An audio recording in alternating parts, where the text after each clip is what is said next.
Que le Seigneur Jésus-Christ vous bénisse encore une fois, amis téléspectateurs, vous qui me suivez, en différé ou comme en direct sur www.branhamtv.be. Donc vous constatez cela comme quoi que nous avions changé notre adresse par rapport au site internet. Ce n'est plus .com mais c'est .be.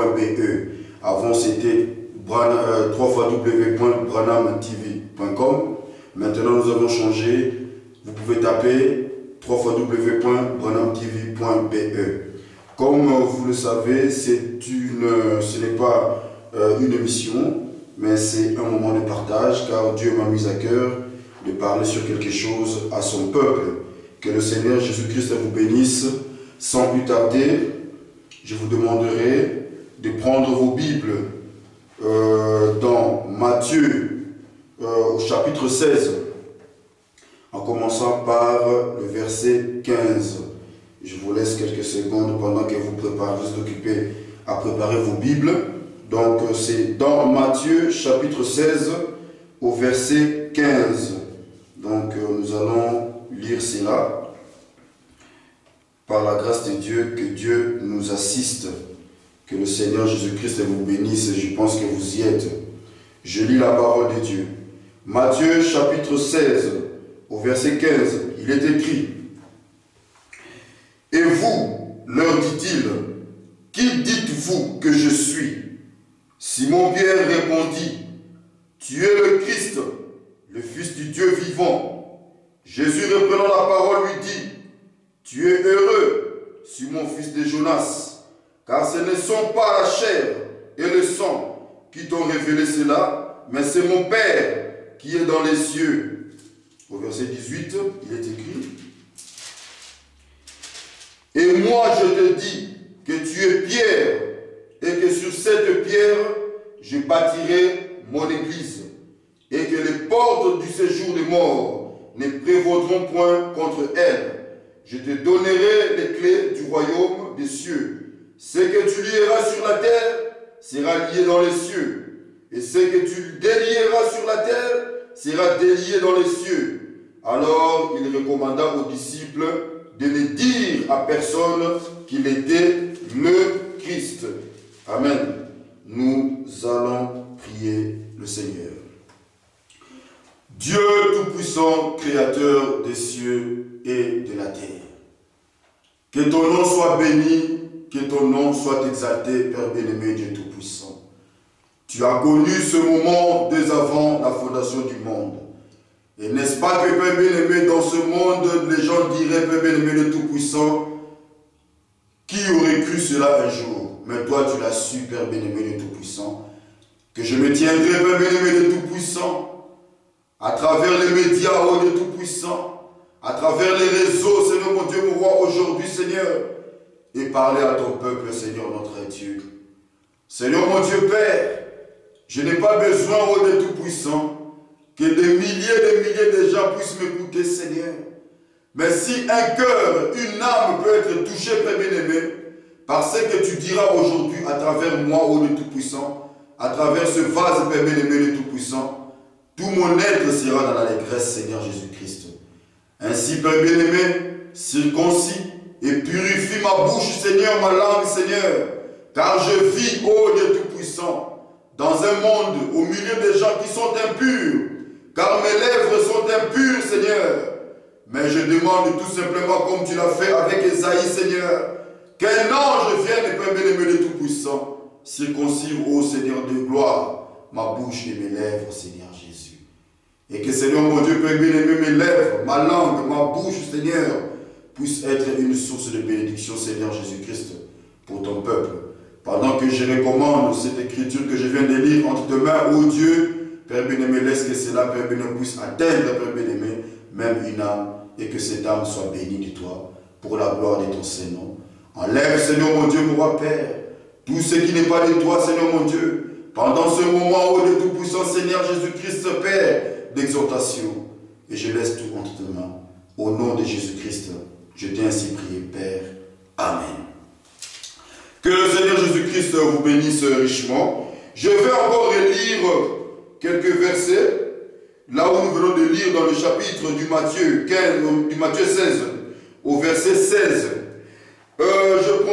J'irai directement au verset 17. Jésus reprenant la parole, lui dit, tu es heureux, Simon, fils de Jonas, car ce ne sont pas la chair et le sang qui t'ont révélé cela, mais c'est mon Père qui est dans les cieux. Donc moi j'attire votre attention, je mets l'accent sur révéler, parce que je veux parler aujourd'hui de la foi. Et j'intitulerai cette petite exhortation, la foi c'est une révélation. Parce que nous voyons pendant que nous lisons la parole de Dieu, pendant que nous lisons les brochures, pendant que nous écoutons le prophète William Aaron Branham nous prêcher, nous parler, quand il parle de la foi, il insiste que la foi c'est une révélation. Tu ne peux pas avoir la foi sans pour autant avoir une révélation. Parce qu'aujourd'hui, les gens aujourd'hui, quand les prédicateurs montent en chair et disent ayez la foi, et ils disent oui j'ai la foi, oui j'ai la foi, oui j'ai la foi. Mais c'est quel genre de foi que tu as? Tu ne peux pas fabriquer la foi. Mais premièrement, il faut comprendre qu'est-ce qu'est la foi. Mais la Bible nous dit qu'est-ce qu'est la foi. Et le prophète Branham dit, et c'est la Bible même qui le dit, il dit, la foi est une ferme assurance des choses qu'on espère, une démonstration de celles qu'on ne voit pas. Amen. Écoutez, frère bien-aimé, premièrement, avant d'avoir la foi, tu dois avoir quelque chose sur le quoi tu es basé. Prenons par exemple Abraham. Abraham, c'était un païen comme nous tous. Abraham, il priait des idoles. Abraham, il avait des dieux de ceci, des dieux de cela, les dieux tel, le dieu un tel. Mais le jour où le Dieu Tout-Puissant, il est descendu ici sur la terre et il a choisi une personne. Et cette personne, il se nomme Abraham. Abraham, il s'est dit non, j'ai des dieux ici. Bon, ils ont fait ce qu'ils ont fait pour moi. J'ai entendu des voix. Mais cette fois-ci, la voix que je viens d'entendre est différente de tout ce que j'ai entendu auparavant. C'est comme s'il y avait un être surnaturel à côté de moi. C'est comme si quelqu'un m'était apparu. Et puis Abraham, ce n'était pas n'importe qui. Abraham, c'était quelqu'un qui avait beaucoup de biens. C'était quelqu'un qui avait beaucoup d'argent. Il avait des serviteurs, il avait des maisons, il avait des bétails, il avait des champs, il avait des ceci, il avait des cela. Abraham, ce n'était pas quelqu'un pour envier. Je veux dire qu'il n'était pas une personne qui devait envier une personne ici sur la terre. Abraham, ce n'était pas quelqu'un qui mendiait. Abraham, ce n'était pas quelqu'un qui manquait. Par une puissance divine, quelque chose s'est passé dans sa vie. À tel point que même aux alentours de là où il vivait, les gens ne pouvaient pas comprendre qui était Abraham. Comment est-ce qu'Abraham commençait à se produire? Abraham, d'un beau matin, à un moment, il a pris une décision. Il a dit, papa, moi je m'en vais. Mes frères et sœurs, moi je m'en vais. Mais tu t'en vas comment? Oh non, j'ai entendu une voix. Mais Abraham, qu'est-ce que tu nous racontes? Quel genre de voix tu as entendu? Combien de dieux tu as ici? Veux-tu nous dire quel est le Dieu? Qui est ce statut parmi tous les statues qui sont là? Ils sont muets. Et toi tu nous dis que non, tu as entendu une voix. Mais quel Dieu? Quel Dieu? Est-ce que c'est le Dieu de la richesse? Est-ce que c'est le Dieu d'une certaine protection, que sais-je? Est-ce que c'est le Dieu qui protège les bétails? Est-ce que c'est le Dieu qui garde nos champs? Mais dis-nous Abraham. Mais Abraham ne pouvait pas expliquer. Il a dit quelque chose s'est passé en moi. Je ne sais pas l'expliquer. Ce n'est pas un Dieu qui est là. Ce n'est pas des statues qui sont là. Non. Sa famille lui dira non Abraham. Nous ne comprenons pas. Abraham, tu es devenu fou. Tu ne peux pas tout plaquer. Tu ne peux pas tout laisser comme ça. Et dire que non.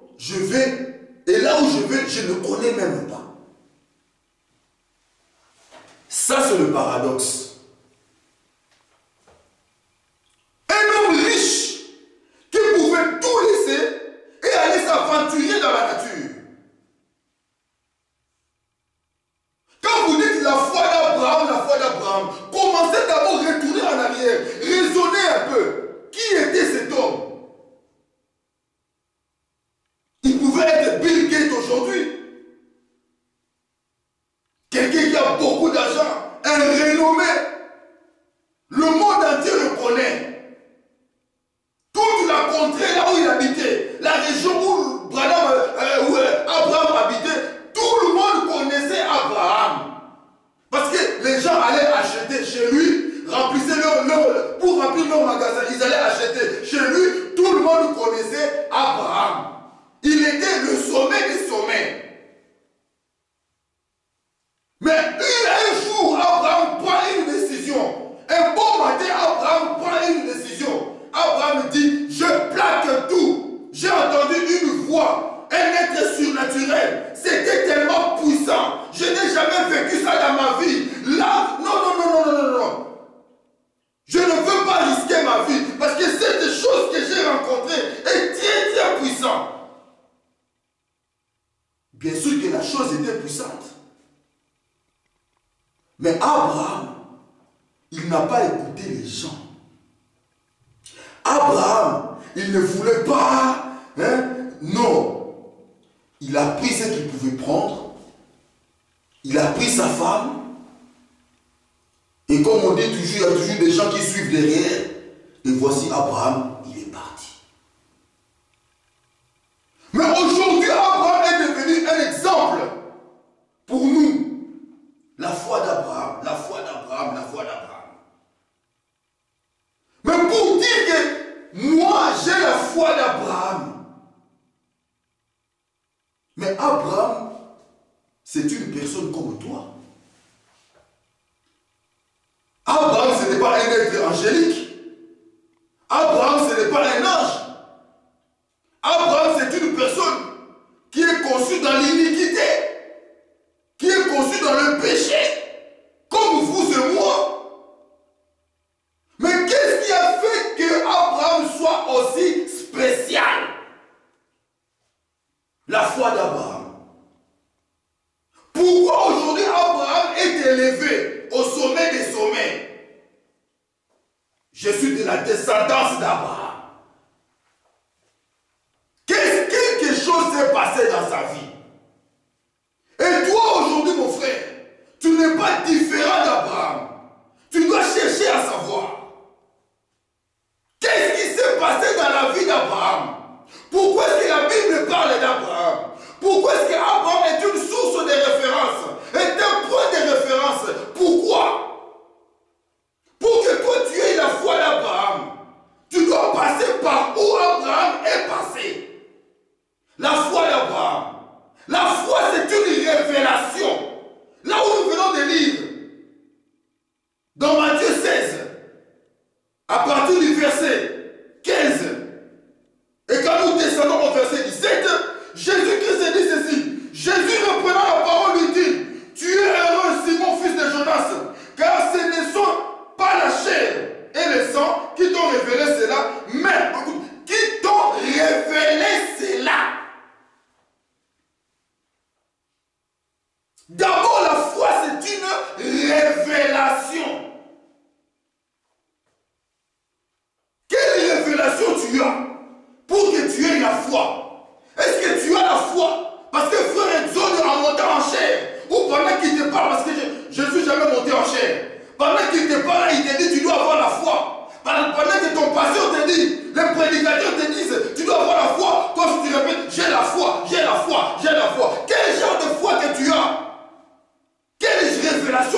pour expliquer un mot. Révélation veut dire quoi? C'est dont on découvre brusquement. Donc, quelque chose qu'on découvre brusquement. Comme on dit à l'Italien, la poisson. Pouah. Je continue. Le dictionnaire dit, la foi, c'est une... Non, pas la foi. La révélation, c'est une manifestation d'une vérité ou d'un mystère divin. Ce n'est pas un prédicateur. Ce n'est pas le prophète de Branham qui a dit ça. C'est dans les dictionnaires. Allez voir. Qu'est-ce que les dictionnaires disent par rapport à la révélation? Il répète, la révélation signifie une manifestation d'une vérité ou d'un mystère divin. Et le prophète de Branham dit, la foi c'est une révélation. Et les dictionnaires nous disent, la révélation c'est quelque chose, c'est une vérité, quelque chose qui est véridique, c'est quelque chose qui est vrai. Mais cela doit être une mystère.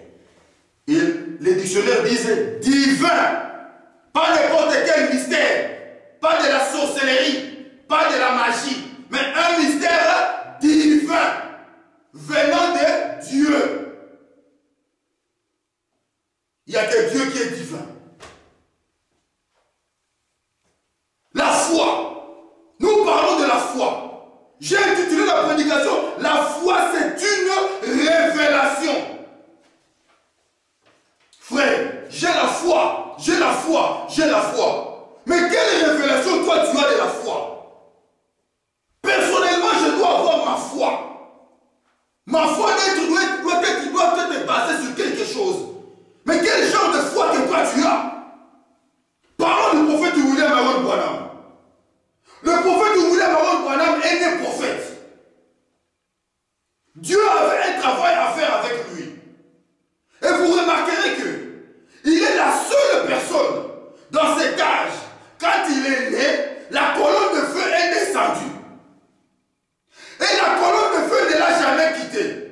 Pourquoi? Pendant que William Aaron Branham était occupé à chercher ou à penser, à faire quelque chose de négatif, la colonne de feu était là pour lui empêcher de faire ça. La colonne de feu, ce n'est pas la colonne de feu, la colonne de feu, c'est un ange. La colonne de feu, c'est Dieu lui-même.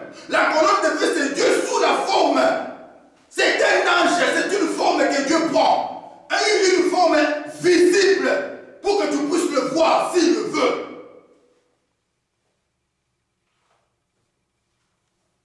William Aaron Branham, il ne pouvait pas amener les gens à le croire sans pour autant que Dieu puisse lui donner quelque chose. Lui-même, pour qu'il ait la foi sur ce qu'il était, il a dû rencontrer d'abord l'ange. Il a vu l'ange comme ça. Et il n'avait pas besoin qu'on vienne lui dire ceci, cela. Parce que tout ce que les gens lui disaient, ils disaient que non, ça vient du diable, ça c'est Satan, ça c'est si. Même s'il y avait des voyants qui pouvaient l'interpeller en cours de route, en début, lui, ce n'était pas l'impact de sa vie. L'impact de sa vie, c'était le jour où il a pris sa femme, il a dit, je te laisse mon enfant, prends le peu qui me reste, moi je vais chercher Dieu. Ou je suis fou, ou je suis malade, ou je suis normal, il doit me dire qu'est-ce qu'il en est. Parce que moi je ne comprends pas. Il y a une chose que je sais, que je ne suis pas fou, que je ne suis pas un sorcier, je ne suis pas du diable. J'aime Jésus. Mais pourquoi est-ce que les grands hommes de ce monde doivent me dire que non, Jésus est tel? Et je respecte tout ce monde-là. C'est quand même les serviteurs de Dieu. Ils ne peuvent pas me dire n'importe quoi. Moi, je veux moi-même chercher ce Dieu-là. Mais quand William Aaron Branham a rencontré ce Dieu-là s'est révélé à lui vis-à-vis, face à face.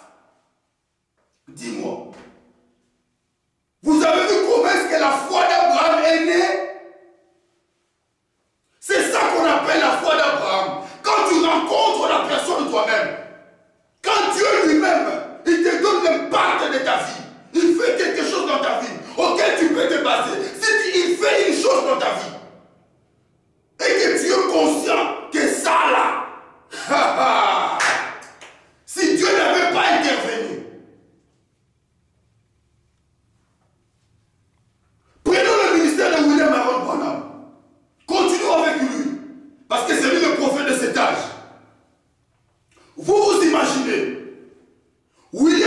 Branham amenait les gens à le croire sans miracle.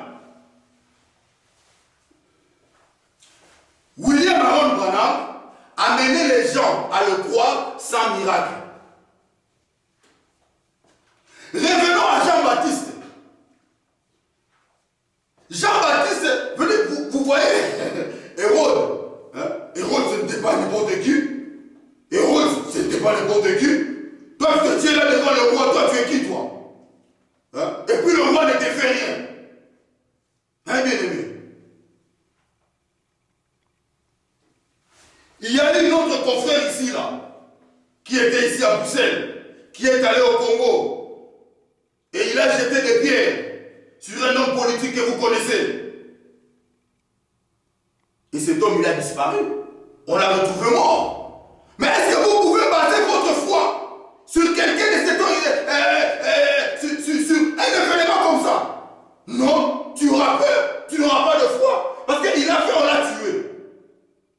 Mais Jean-Baptiste, il pouvait se tenir devant le roi et lui dire ces 4 vérités.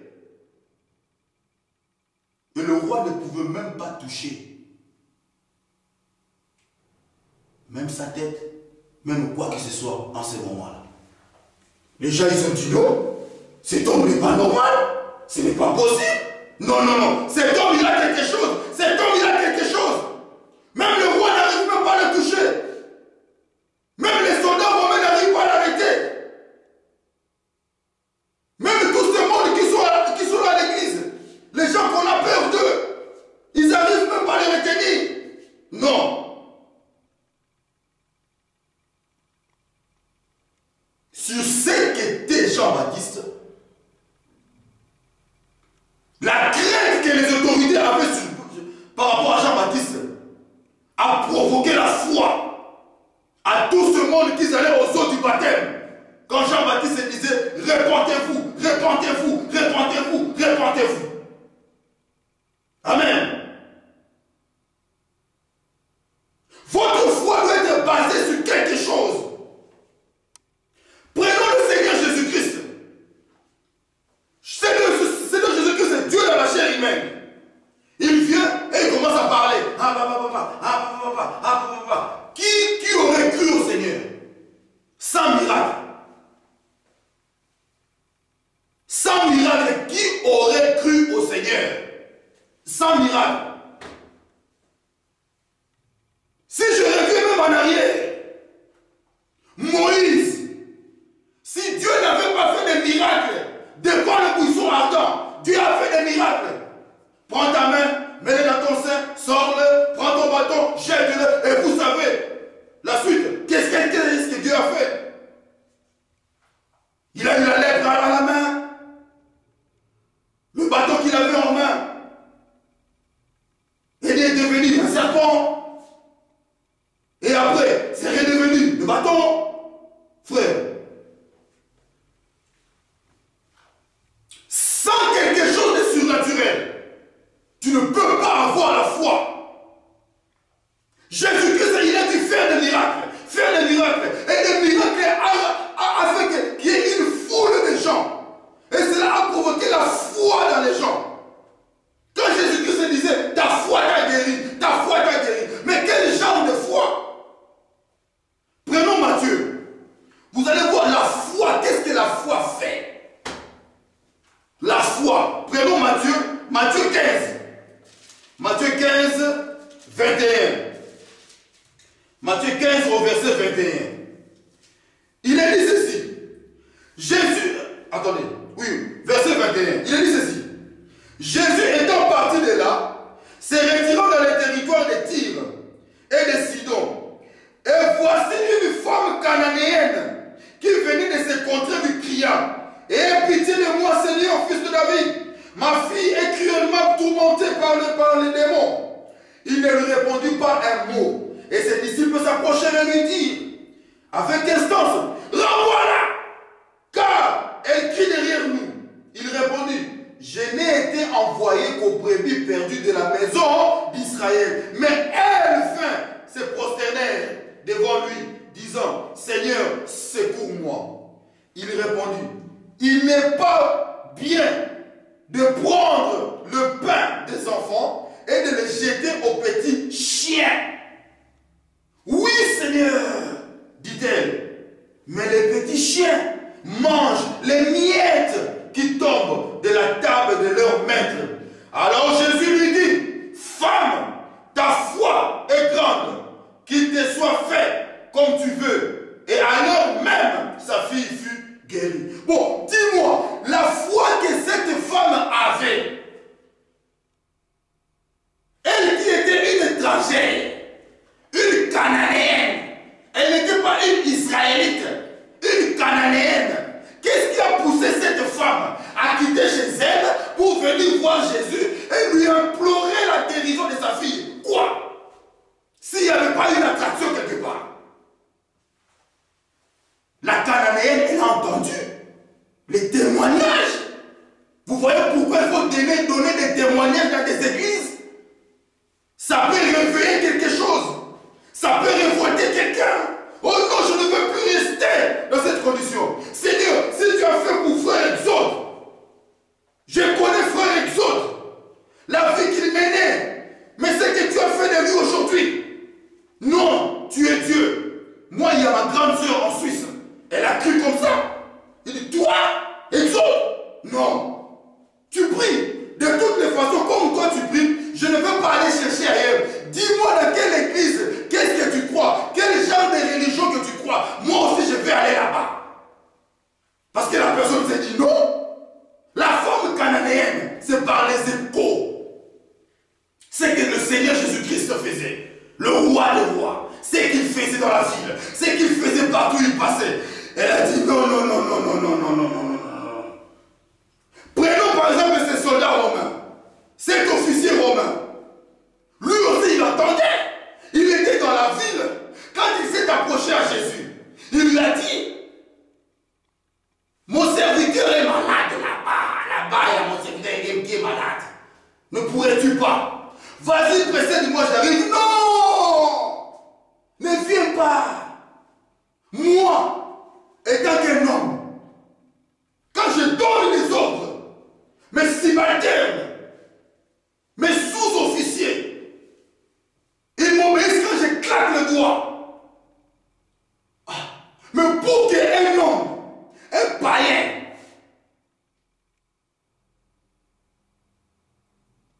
puisse arriver à un tel raisonnement, c'est qu'il a vu en Jésus, non, quelqu'un qui chasse les démons.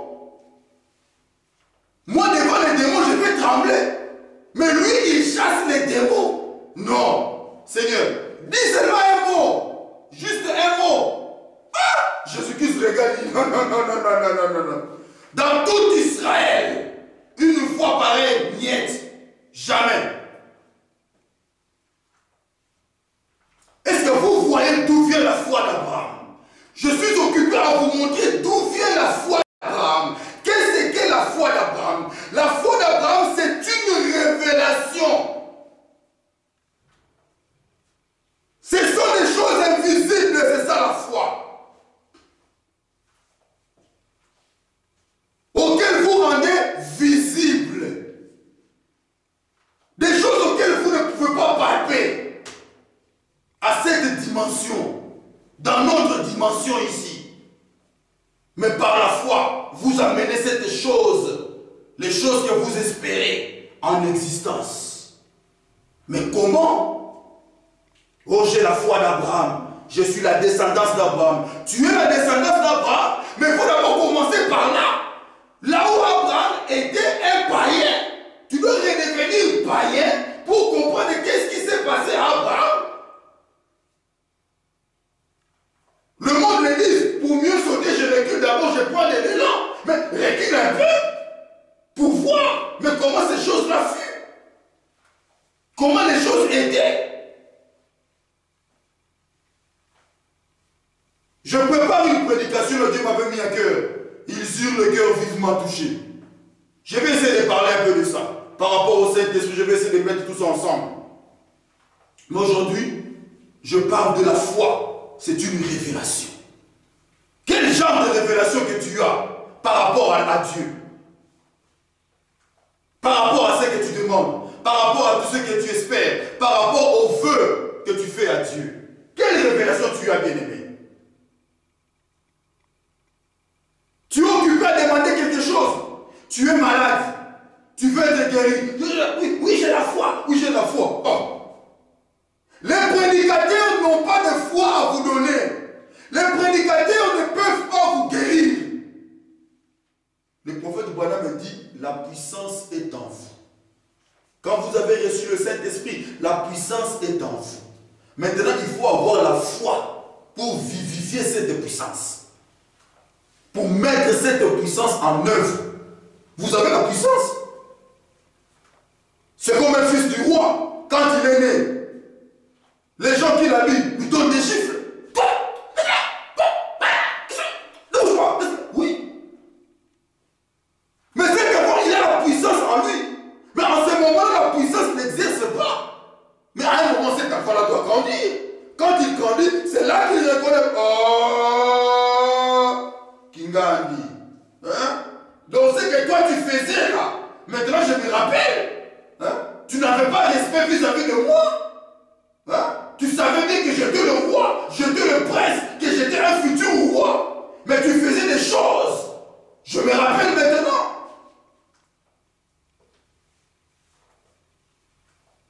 Il faut que vous puissiez atteindre une certaine maturité.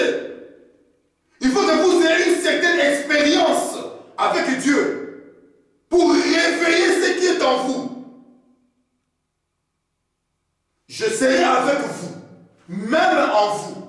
Ce n'est plus moi qui vis, c'est Christ qui vit en moi. Mais comment le Christ qui... Oui, vous savez quoi? Je n'en disconviens pas. Certainement, Christ est en vous. Ah oui? Non, vous inquiétez pas. Christ est en vous. Mais pendant que Christ est en vous, est-ce que toi tu sais que Christ est en vous? Parce que le prophète de Branham dit quelque part que le baptême du Saint-Esprit sans ascension, c'est aussi un mystère. Tu peux te baptiser du Saint-Esprit, mais tu ne le sais pas. Mais il est en toi. Mais un jour, tu dois le savoir. Tu es obligé de le savoir. Pourquoi? Parce que tu ne vas pas exercer cela. Tu ne vas pas mettre ce Saint-Esprit qui est en toi en évidence. Revenons à la foi, c'est une révélation. Quel genre de foi tu as?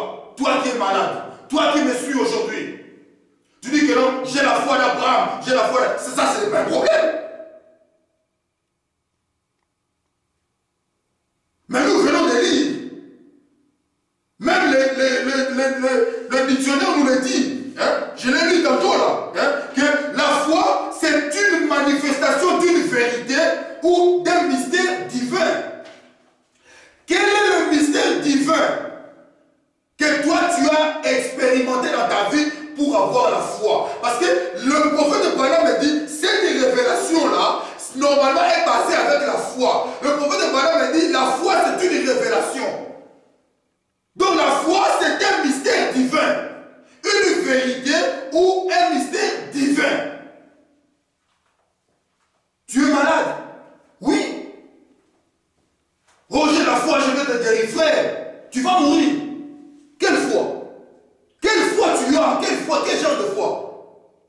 Qu'est-ce qui a réveillé cette foi en toi? J'ai la foi. Quel genre de foi? Quel genre de foi? Abraham, pour avoir la foi qu'il aura un fils. Mais Dieu est descendu. Dieu lui a dit, mon fils, tu auras un fils. Et puis quelque part, le prophète de Branham dit, tout ce que Abraham, tout ce qui était contraire à ce que Dieu avait dit à Abraham, Abraham le voyait comme n'existant point. Vous avez vu la foi? Quand Dieu descend, il te convainc dans ton cœur que tu seras guéri, qu'il neige, qu'il pleuve. Bon matabo kita. Je ne regarde pas ça. Moi, Dieu m'avait dit, Exode, tu auras des... Alléluia, tu auras des papiers dans ce pays. Il n'a pas dit les documents il m'a dit, tu auras des papiers, les papiers dans ces pays. Mais ça prendra un peu de temps. Mon Dieu m'a dit ça. À vivre voir comme ça, là, j'étais là, j'ai marché avec lui. Il m'a dit, mais pourquoi tu pleures? Pourquoi gémis-tu? Tu vas pas épouser, tu vas marier ta femme. Les mots qu'il a utilisés. Tu vas marier ta femme. Homme mortel, veux-tu m'accompagner jusque-là? Dieu, dis-moi. Et un jour, je me suis hasardé à dire, oh non Seigneur, ça prend un peu de temps. Dieu descend encore. Il me pose les mains. Il me dit, ce que je t'avais dit, c'est comme ça. Frère, mon pasteur, il est témoin. On m'a arrêté, moi, Exode. On m'a arrêté. En Allemagne, on m'a arrêté dans un cachot. Je dors une nuit, le lendemain, ils me disent, allez, sors. Sans papier, sans adresse radiée à la commune, ici à Bruxelles. On m'a dit, en Allemagne, sors. Le pasteur Salem, on m'a arrêté ici en Belgique. À l'aéroport. Le pasteur Salem est venu avec des documents auxquels je lui ai dit, va chercher les documents à la maison. Voilà, ma femme va te donner ça. Le policier vient, monsieur, ça c'est une carte d'identité, ça c'est une carte d'identité, allez, sors. Après que Dieu t'ait dit que tu seras guéri, après que Dieu met l'assurance en toi, c'est là qu'il réveille la foi. Qu'il neige, qu'il pleuve. Aussi longtemps que Dieu t'avait dit que tu feras ceci, tu deviendras ceci, l'enlèvement n'aura pas lieu jusqu'à ce que tu deviennes, que cette chose-là arrive. Quand la parole de Dieu sort, cette parole-là ne retourne jamais en Dieu sans qu'elle ait fait les effets auxquels Dieu l'avait envoyé. Ça, il ne faut pas oublier ça. Mais nous parlons de la foi. Revenons à la foi. Frère, quel genre de foi toi tu as? En quoi tu bases ta foi? Lisons un peu la parole de Dieu. Je prends la brochure. Vous savez, aujourd'hui, les gens, ils ont des motifs égoïstes. Nous sommes des égoïstes vis-à-vis de notre Dieu. Vis-à-vis de ce message. Nous demandons des choses par profit. Nous demandons des choses quand Dieu nous donne, allez, nous avons sous ta haine. Oh, frère, attention. Tu as demandé quelque chose à Dieu. Tu as demandé quelque chose à Dieu. En plus, Dieu ne t'a même pas révélé qu'il va te donner. Hein. Dieu ne t'a même pas révélé qu'il va te donner. Comme on dit, Namawaenzame. Ah oui, bon, je lui donne seulement, je lui donne. Vous savez qu'il y a une volonté parfaite de Dieu, qui est la foi, qui est une révélation. Et il y a aussi une volonté permissive de Dieu. Vous voyez, Dieu, il ne veut pas te donner. Ou Dieu, il n'a rien à voir avec toi. Ou Dieu, il sait que quand il va te donner ça, tu vas mourir. Mais comme tu t'entêtes, tu ne veux pas comprendre. Et Dieu ne veut pas non plus te tuer. Il dit, bon, démerde-toi. Ce qui va t'arriver, c'est ton problème. Nous avons des motifs égoïstes. Vraiment.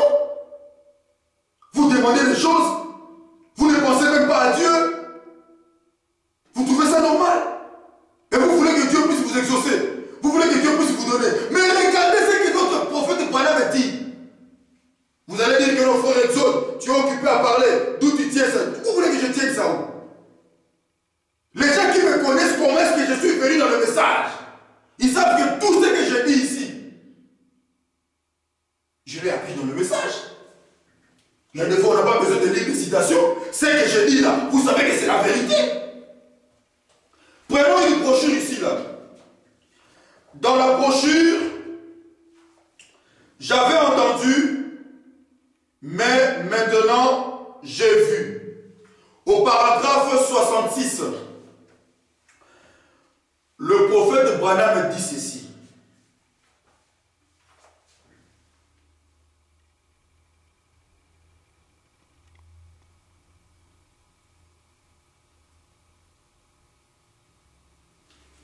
Attendez 2 secondes.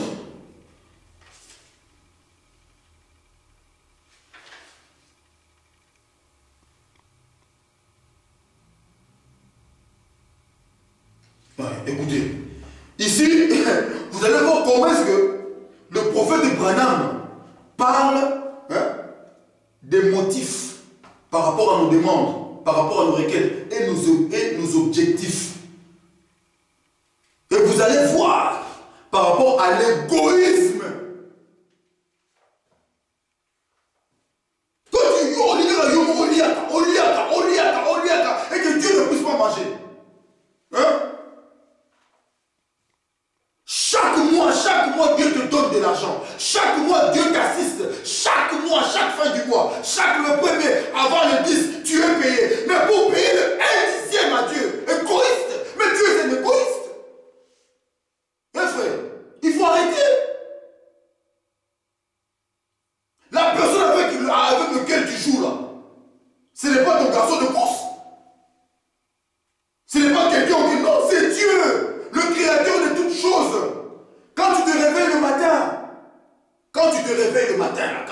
matin, c'est lui qui te donne le souffle de vie. Tu devrais le savoir. Mais comment tu peux être égoïste vis-à-vis de ces dieux? Écoutez ce que le prophète Branham dit ici. Dans la brochure, j'avais entendu, mais maintenant j'ai vu. Au paragraphe 66, le prophète Branham dit ceci. Voyez-vous, on n'utilise pas le don de Dieu pour faire du commerce. Non, non. Il aurait pu me dire où il s'est trouvé, mais je n'en ai pas besoin. Je n'aurais même pas assez de foi pour le lui demander. Voyez, si j'en avais besoin, je crois que si je le lui demandais, il me le donnerait. Mais voyez, vous comprenez? Il y a des choses que nous demandons à Dieu. Dieu, il ne te les donne pas parce que Dieu sait que tu n'en as pas besoin.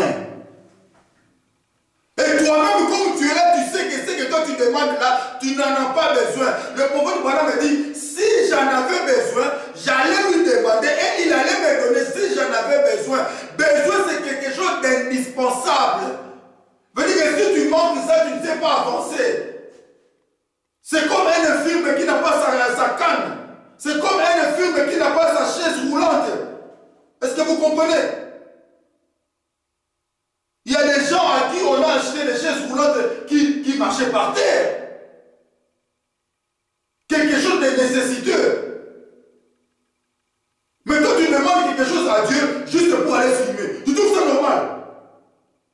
C'est que le prophète Branham dit ici. Je continue. Il dit, mais voyez-vous, il faut d'abord que vos motifs et vos objectifs soient justes. Vous comprenez? Quand vous demandez quelque chose à Dieu, il faut que vos motifs et vos objectifs soient justes. Écoutez, vous allez voir qu'est-ce qu'est la foi. Oh, j'ai la foi. Mais c'est normal que je sois guéri, non? C'est normal que Dieu me guérisse, non? Ah! Dieu, il a une loi. Il tient à sa loi. Il tient à sa parole. Il tient à ses directives. Il tient à ses commandements. Il tient à ses préceptes. Tu peux être malade. Si tu ne suis pas les directives de Dieu, laisse tomber, frère. Tu passes ton temps pour rien. Il dit ceci. Il faut d'abord que vos motifs et vos objectifs soient justes. Il faut que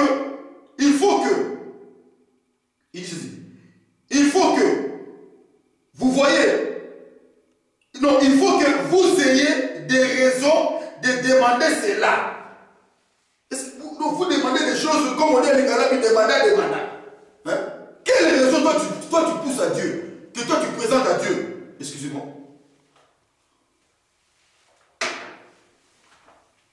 Pour que tu aies ce que toi tu veux là, pour que tu sois guéri, pour que tu sois béni, quels sont les motifs et les objectifs?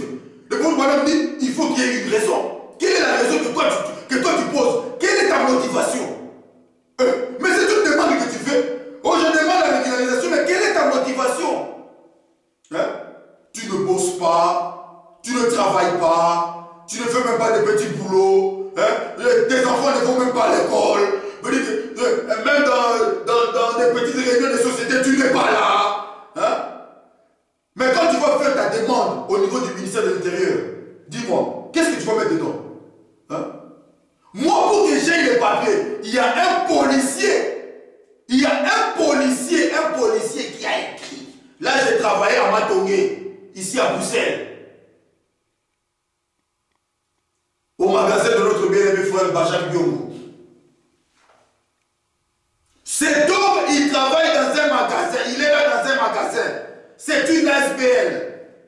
Il travaille bénévolement. Et il est dans la chrétienté. Avec tous les désordres qu'il y a ici à Matongé, cet homme, il est là, il propage quand même la parole de Dieu. Une déclaration d'un policier, il a fait même la photocopie de sa carte d'identité et de sa photocopie même le badge. Frère, mais un dossier costaud. Même les autorités de ce monde, ils n'ont pas pu refuser. Quels sont vos motifs? Quelles sont vos motivations quand vous demandez quelque chose à Dieu? Il dit ceci. Il faut que vous ayez des raisons de demander cela. Dieu ne vous donne pas ces choses simplement parce que vous les demandez. Non. Et vous ne pouvez pas demander avec foi, à moins d'avoir réellement un objectif à atteindre avec cela, avec ça. Tu veux être malade. Laisse-moi continuer. D'être dans la volonté de Dieu. Voyez-vous, si vous voulez être en bonne santé, pourquoi voulez-vous être en bonne santé? Quelque chose que Dieu ne peut pas refuser à quelqu'un. Mais Dieu, il dit, si tu veux être en bonne santé, donne une raison pourquoi tu veux être en bonne santé. Que Dieu vous bénisse. Donne-moi une raison. Pourquoi tu veux être en bonne santé? Quelque chose de simple. Quelque chose qu'on peut, même un être humain ne peut pas refuser à son prochain. Nous passons dans la rue, nous trouvons des estropiés, des gens qui demandent avec ton cœur là, de pierre. Tu sors quand même quelque chose, tu donnes. Avec ton cœur de pierre, tu donnes. Mais Dieu qui est le merveilleux, le donateur de tout le précieux, dont excellent et parfait. Il vient, tu lui demandes, Seigneur, je veux être en bonne santé. Ah, il te dit, mais toi, mais pourquoi tu veux être en bonne santé? Quels sont tes objectifs? C'est quoi les objectifs? Après avoir eu ta santé,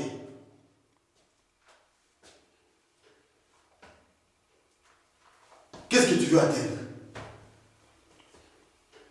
Quand tu es maintenant en bonne santé, et tu es en bonne santé, tu veux faire quoi? C'est ça les objectifs. Vous pensez que les objectifs c'est quoi? Hein? Après que tu sois en bonne santé, après d'être en bonne santé, oui, après. Bon, tu es maintenant en bonne santé. Tu fais rien, tu croises les pieds. Hein? À l'aise, donc je ne bouge pas. Vous comprenez? C'est le prophète Branham qui parle ici. Et quand le prophète Branham parle, c'est Dieu qui parle. Voyez-vous, si vous voulez être en bonne santé, pourquoi voulez-vous être en bonne santé? Le prophète Branham vous pose la question, toi qui es malade, toi qui as des problèmes maintenant, toi qui me suis, pourquoi veux-tu que Dieu résout ton problème? Quels sont tes objectifs? Les objectifs, qu'est-ce que tu veux atteindre? Après avoir été, après avoir eu ce que tu voulais, ta guérison. Voyez-vous, si vous voulez être guéri, pour quelle raison voulez-vous être guéri? Donc je suis dans la prédication, j'avais entendu, maintenant j'ai vu à partir du verset, à partir du paragraphe 66. Ça c'est le prophète William Aaron Branham. Voyez-vous, si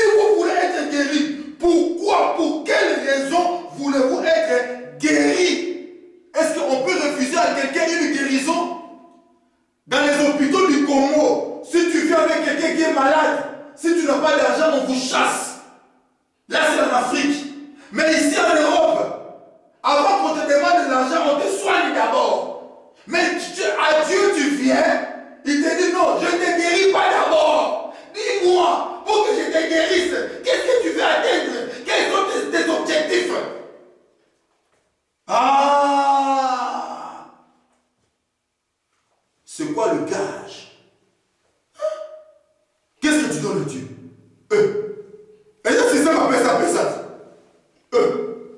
Dieu il s'en fout de nous. Excusez-moi le terme. Il s'en fout de tout parce qu'il est le possesseur de toutes choses. Il n'a pas de compte à nous rendre. S'il veut, il veut. S'il veut, s'il ne veut pas, il ne fait pas. Dieu il s'en fout. Si toi tu ne veux pas te mettre en accord avec ses préceptes, avec sa parole, avec ses commandements, et Dieu il s'en fout, il se moque. Il dit, t'es là mon monde, il ne comprend pas. Vous pensez que moi que notre Dieu venir s'agenouiller devant vous parce que tu es malade. Oh. Son serviteur Job, malade, lui-même il a permis que son serviteur souffre. Souffrir, il a souffert, quelle souffrance. Quelle souffrance. Hein? Un grand homme, la Lingwanda. Hein? On appellera ça aujourd'hui des pampers. Hein? Je ne sais même pas s'il avait été dit. Peut-être qu'il ne pouvait pas s'habiller. Il était comme un grand homme. Frère, vous vous rendez compte comment est-ce que Dieu peut abaisser quelqu'un? En plus, c'est son serviteur, son prophète. Et quand Dieu il vient, il le blâme. Il dit toi, tu es en train de pleurer, dis-toi. Est-ce que tu as oublié qui tu es? Tu as oublié d'où tu viens? Pourquoi tu pleures comme ça? Job dit Seigneur, je me tais et toi, instruis-moi. Et toi tu viens, peut-être que tu n'as même pas appelé les dieux et tu veux obliger Dieu à te guérir. Non. Même un païen, quelqu'un qui irait en enfer, il peut être guéri avant toi. Parce que lui, il prend la parole de Dieu, il met ça à l'avant, il regarde, ah, pour que le Dieu de Branham puisse me guérir, je dois faire ça, je dois faire ça, je dois faire ça. Il vient, il fait, ouf, il est guéri, mais après il va en enfer. Parce qu'il n'a pas été prédestiné pour l'éternité, pour l'enfer. Mais comme il vient, il connaît les secrets, il met les secrets en pratique, il reçoit. Dieu, il n'est pas... il n'est pas compliqué. Écoutez frère, toi qui es malade, toi qui as des problèmes d'argent, des problèmes dans la famille, des divers problèmes, que sais-je, bien aimé, écoute ce que le prophète Branham dit. Voyez-vous, si vous voulez être guéri, pour quelle raison voulez-vous être guéri? Qu'est-ce que vous dites à Dieu? Qu'est-ce que vous voulez faire de votre vie? Amen. Une fois que vous serez guéri. Ce n'est pas moi qui l'ai dit. Je l'ai commenté avant. Mais c'est le prophète Branham qui le répète encore. Il dit, après ce que vous serez guéri, après d'être guéri, après que vous soyez guéri, que ferez-vous de votre vie? Hein? C'est ça les objectifs. Là, ce ne sont même pas les motifs. Là, ce sont juste les objectifs. Parce que le prophète Branham me dit, il faut que vos motifs et vos objectifs soient justes. Qu'est-ce que vous voulez faire de votre vie?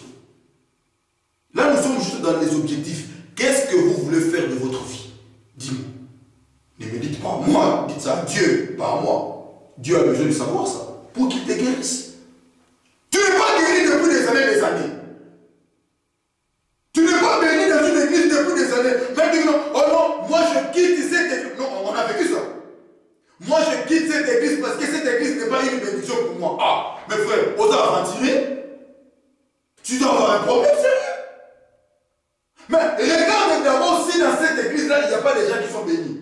Même une âme, même une personne. Donc tu es sûr que dans cette église-là, il y a personne qui a été guéri.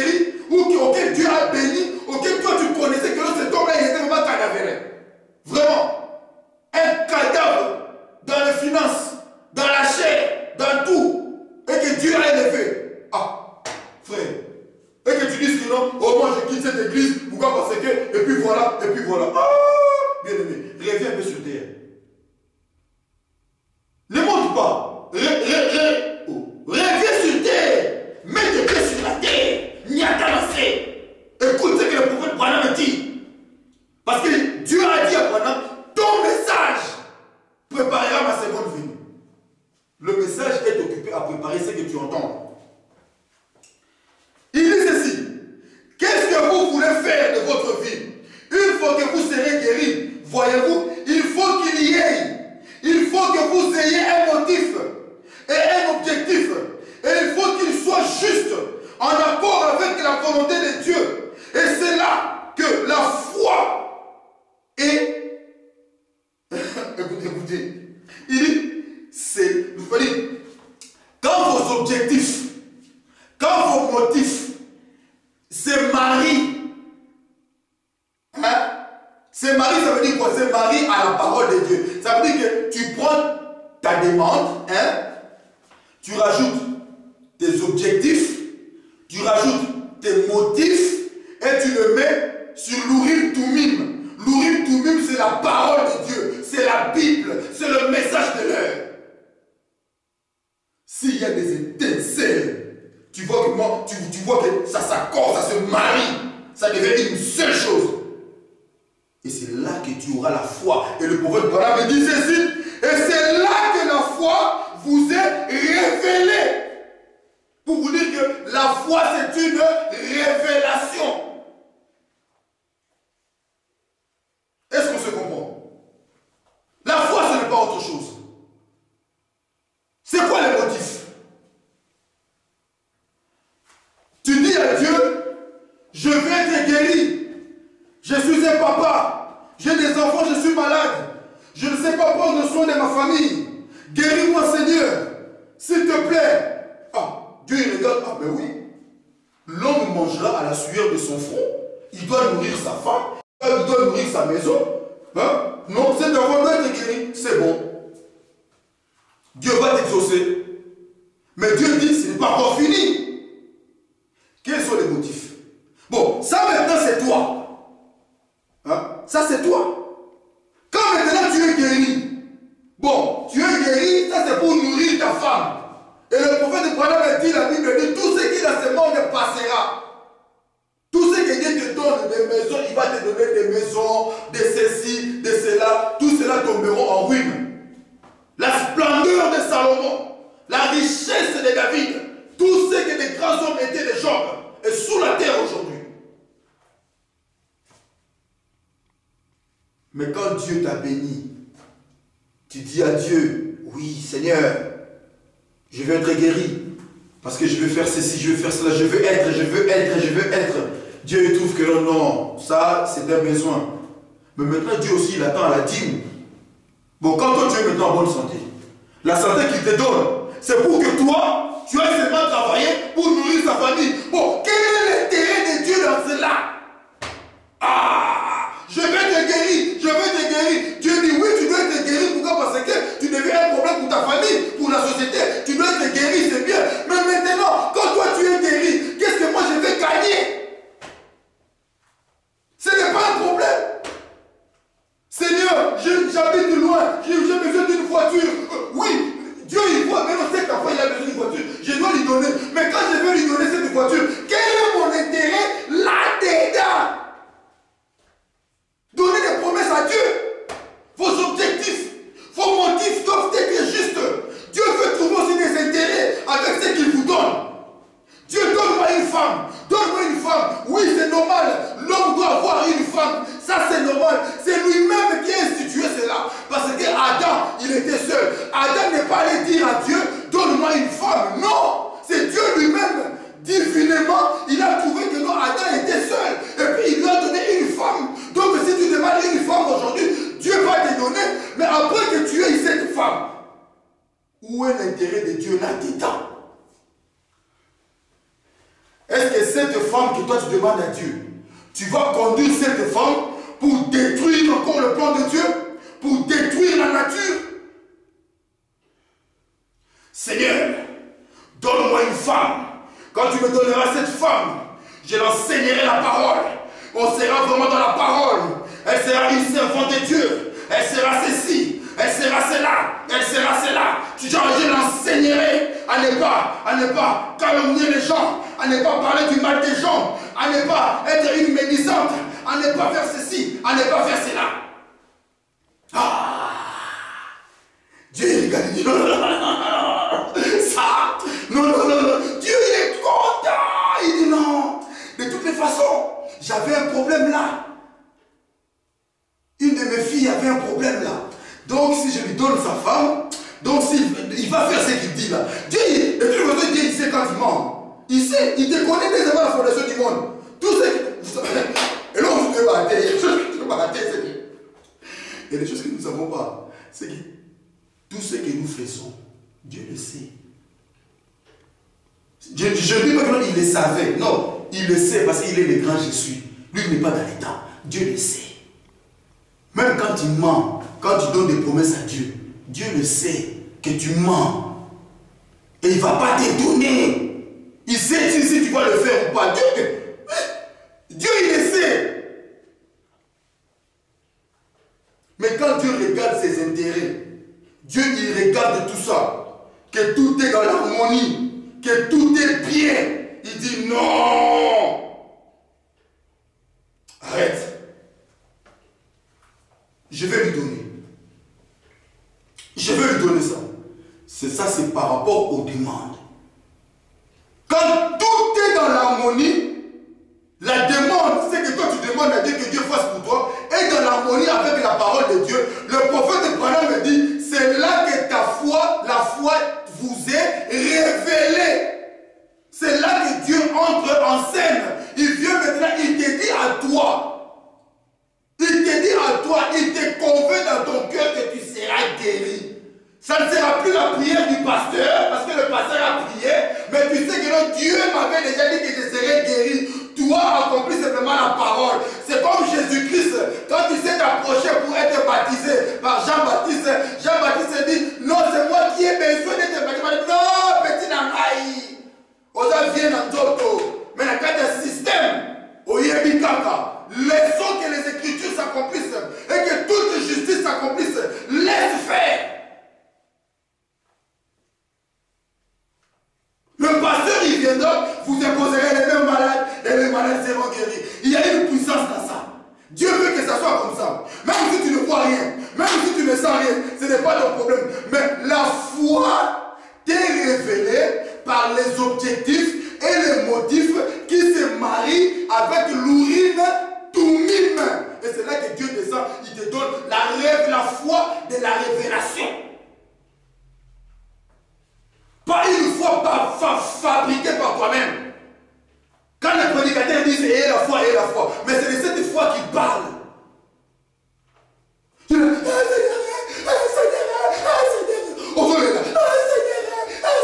Oh, Seigneur quoi?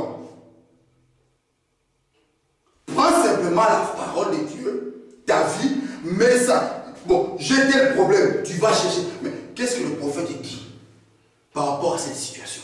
Pasteur, je suis malade. Tu peux me dire qu'est-ce que le prophète Branham dit? Qu'est-ce que la Bible dit? Pasteur, qu'est-ce que je dois faire? Mais les pasteurs sont là pour ça. Beaucoup de quoi qui ça va, pasteur?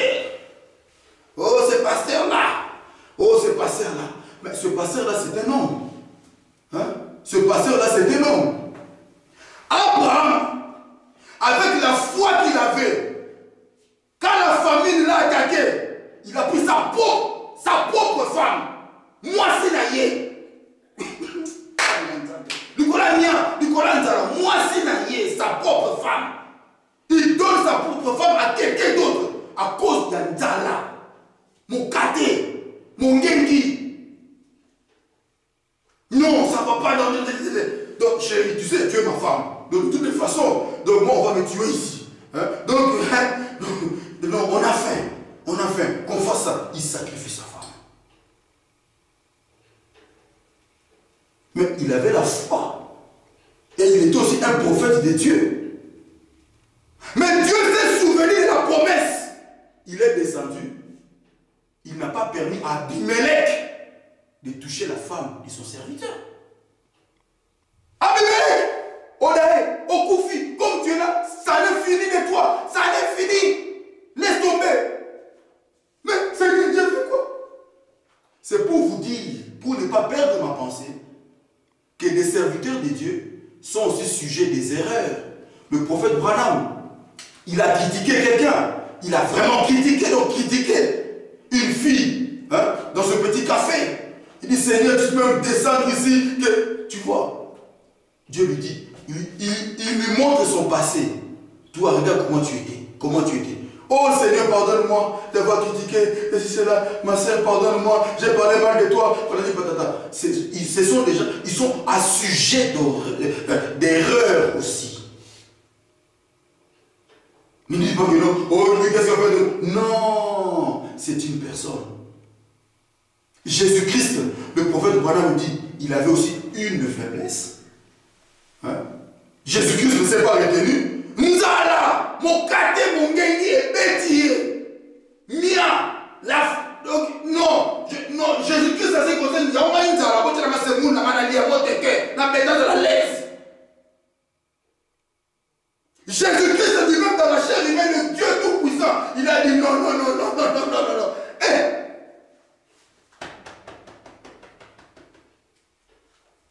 Il dit, mais moi j'ai envie de manger maintenant, mais cet arbre ne me donne pas de... Là c'était plus 100% homme, hein. Là c'était 100% Dieu. Je dis, non, c'est pas possible. Moi j'ai fait, et tu ne me donnes pas de fruits. Pourquoi je t'avais créé? Pourquoi je t'avais créé toi l'arbre? Pourquoi? C'était pour produire des fruits à tout moment. Tu ne porteras plus de fruits. Fini avec toi. Les seconds jours sont revenus, arbre séché.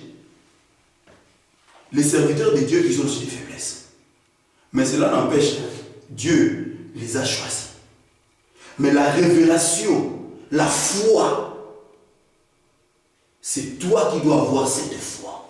Comme le prophète Branham dit, que la guérison divine est en vous.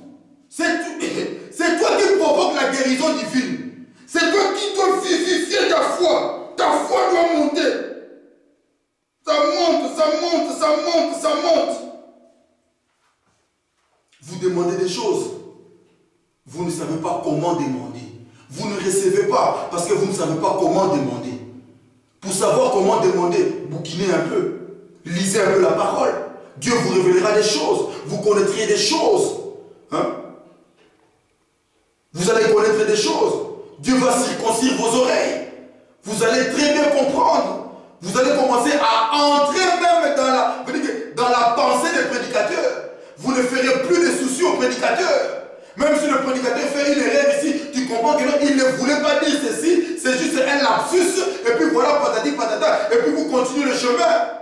Au lieu que chaque jour au bureau, ah pasteur, tu avais dit ça, ah frère, tu avais dit ça, ah frère, tu avais dit ça. Mais frère, toi-même, tu ne connais rien.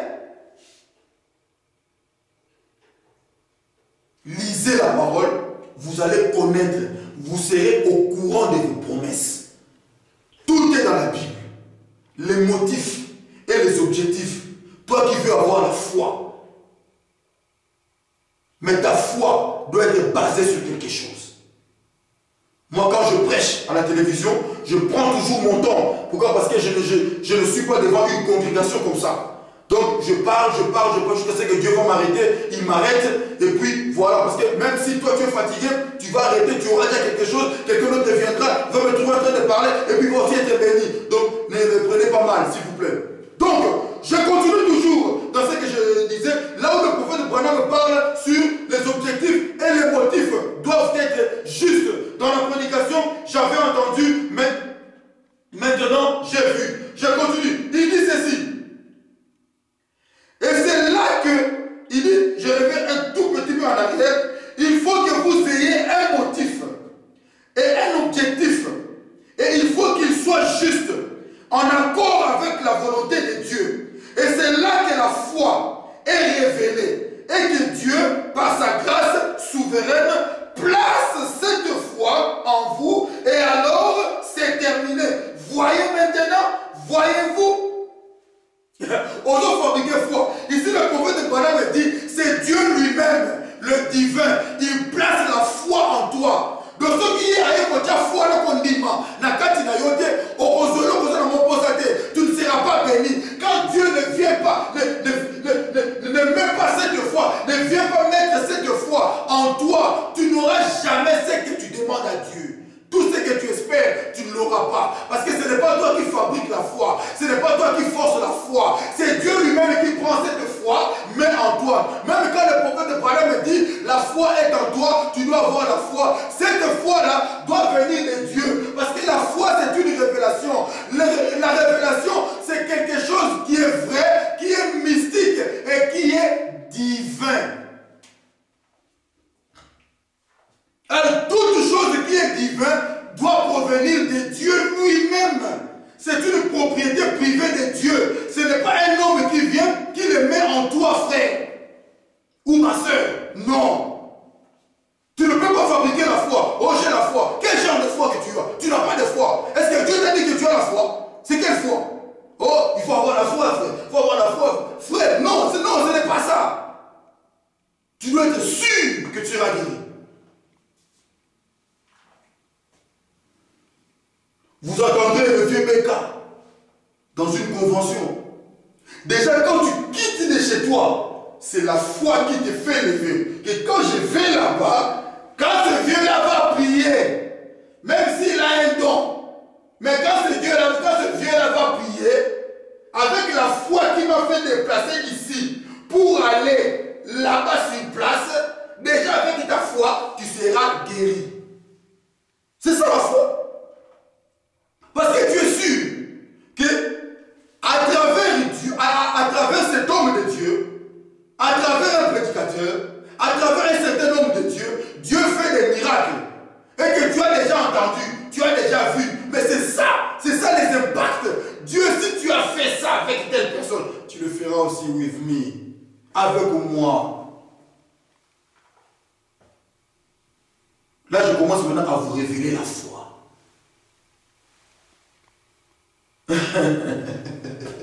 Prenons un peu l'égoïsme. Le prophète de Balaam dit ceci.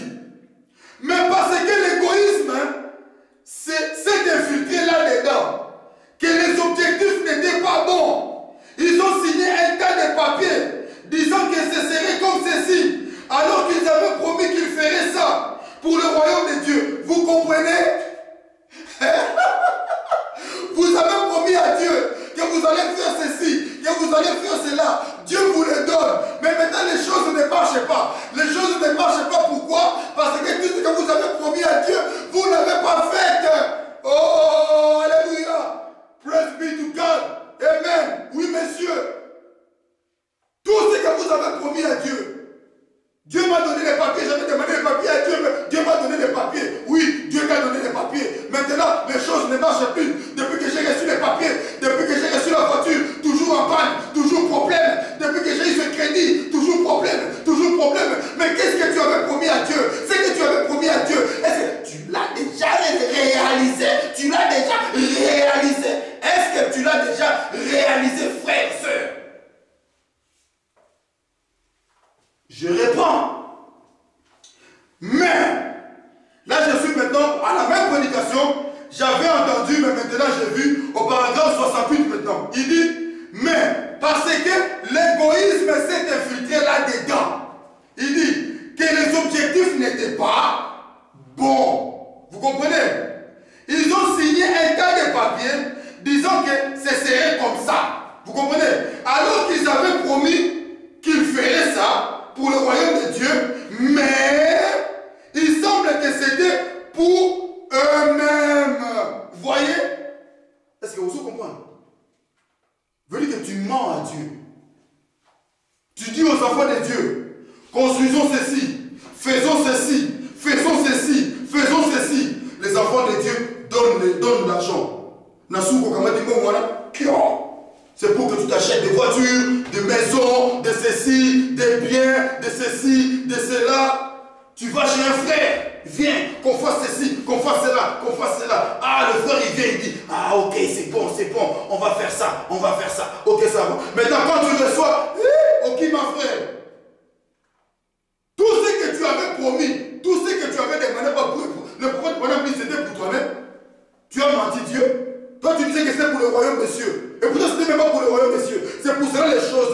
marche pas.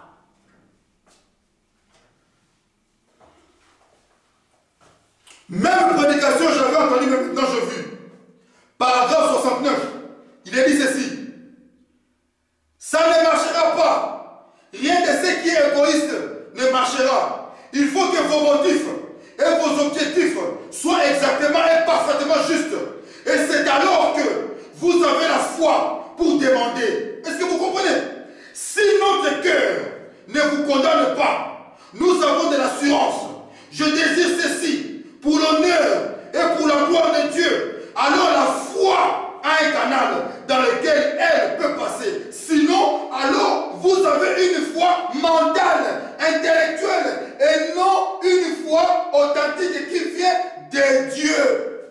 Beaucoup ont une foi mentale et intellectuelle.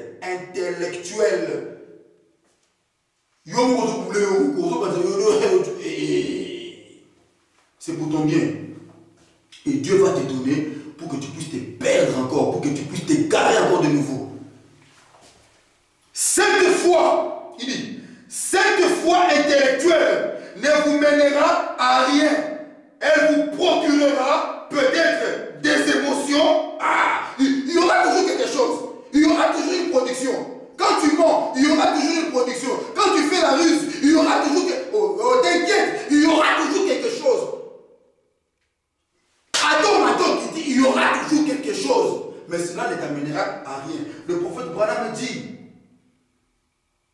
vous procurera peut-être des émotions, mais elle ne vous procurera pas la guérison que vous cherchez. Est-ce que vous comprenez, frère? Toi, tu veux être guéri pourquoi? Oh, je veux être en bonne santé, oui. Mais quand tu veux être guéri, est-ce que tu parleras de la part de Dieu? Est-ce que tu vas accueillir les gens dans ta maison? Est-ce que quand un serviteur de Dieu viendra te voir dans ta maison, tu ne vas pas murmurer? Est-ce que tu lui donneras un verre d'eau? Est-ce que tu vas assister les gens? Quand il y a un deuil ici, est-ce que tu iras? Est-ce que tu iras voir les enfants de Dieu dans les hôpitaux? Après que Dieu t'ait béni, les choses ne marchent plus. Mais pourquoi les choses ne marchent plus? Mais le prophète Branham vient de le dire. C'est parce que tes motifs et tes objectifs n'étaient pas corrects. Tu as menti à Dieu. Et Dieu n'est pas avec toi. Tu avais une foi intellectuelle. Hein? Une foi, comment est-ce que, quel terme le prophète Branham dit ici là? Il dit une foi mentale. Hein? Tu vois? Non, c'est pas ça. Ce n'est pas ça. Ce n'est pas ce que le prophète Branham dit. Non. J'ai tellement beaucoup de choses à dire ici. J'ai tellement beaucoup de choses à dire ici. Frère, revenons toujours à notre prédication d'aujourd'hui. La foi, c'est une révélation. Et le prophète Branham ici, il a parlé de qui? Il a parlé d'Élie avec le prophète de Baal. Est-ce que vous comprenez? Regardez ce que le prophète Branham dit. Je lis dans la prédication, pour que j'aille un peu vite, je lis dans la prédication, quelle est l'attraction sur la montagne? Au paragraphe 71. 71, non, c'est un paragraphe. Oui. C'est la brochure de la voix de Dieu. Moi, j'aime beaucoup lire la brochure de la voix de Dieu. Parce que là, c'est Dieu lui-même qui contrôle ça. Il n'y a pas de chichi et de chacha. Ok, je continue. Et n'en faites pas un problème, s'il vous plaît. Ok. Il dit ceci. Dans la prédication, quelle est la création sur la montagne? À la page 13, au paragraphe 71. Le prophète de Branham dit, il a dit, choisissez-vous un hôtel et construisez-le, choisissez les bœufs et immolez-les. Moi, je bâtirai un hôtel pour le Seigneur et je mettrai également des bœufs sur le mien et nous offrirons, vous et moi, un sacrifice et alors ce sera au Dieu qui est Dieu de répondre. En aucun cas, il n'aurait fait, écoutez maintenant, et vous m'avez dit, d'où je veux en venir, en aucun cas, hein, alléluia, oh praise be to God, amen, il dit, en aucun cas, il n'aurait fait cela, dans les îles là, c'est Élie, en aucun cas, il n'aurait fait cela, il n'aurait fait ça, si le Seigneur ne lui avait pas ordonné. Dites-moi, où est-ce que Élie avait la foi pour défier le prophète de Baal. Plus de 4 ans. Les défier. Le prophète de Branham dit, il n'aurait jamais fait ça. Alors au grand jamais, au grand, avec un grand G, jamais fait ça. Il dit, si Dieu ne lui avait pas ordonné. Mais la foi, c'est quelque chose que Dieu t'a déjà révélé, que tu seras guéri. Jésus-Christ ne faisait jamais rien ça que Dieu ne lui montre. William Harold Branham ne faisait jamais rien ça que Dieu ne lui montre. Hein, frère? Écoutez. Plus tard, il a dit, j'ai fait ceci, tout ceci, sur ton ordre, Seigneur. La foi, c'est un ordre de Dieu.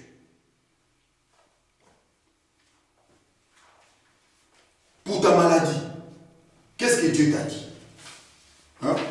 Pour ta maladie, frère, qu'est-ce que Dieu t'a dit?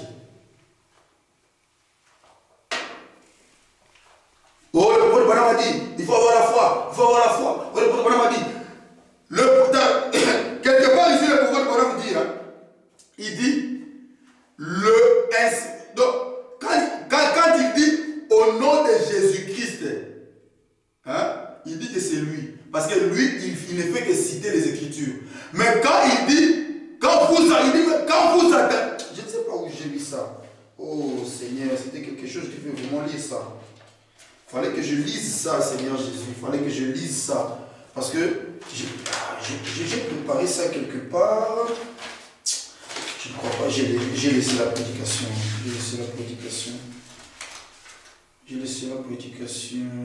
Voilà. Le prophète de Branham dit ceci.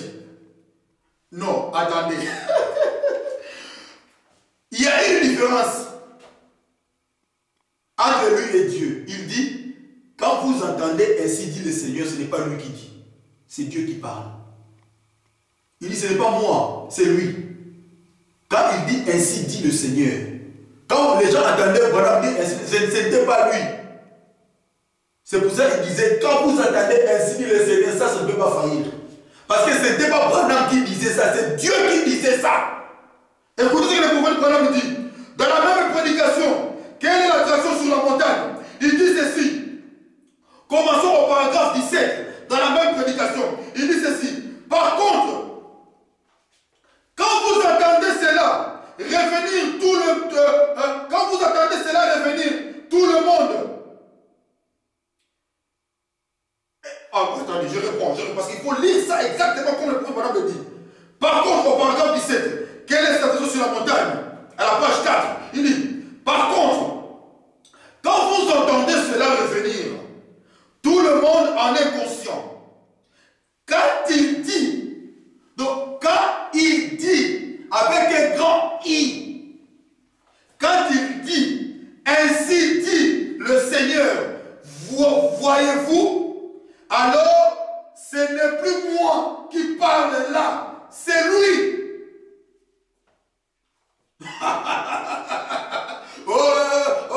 Non, il n'y a pas de non.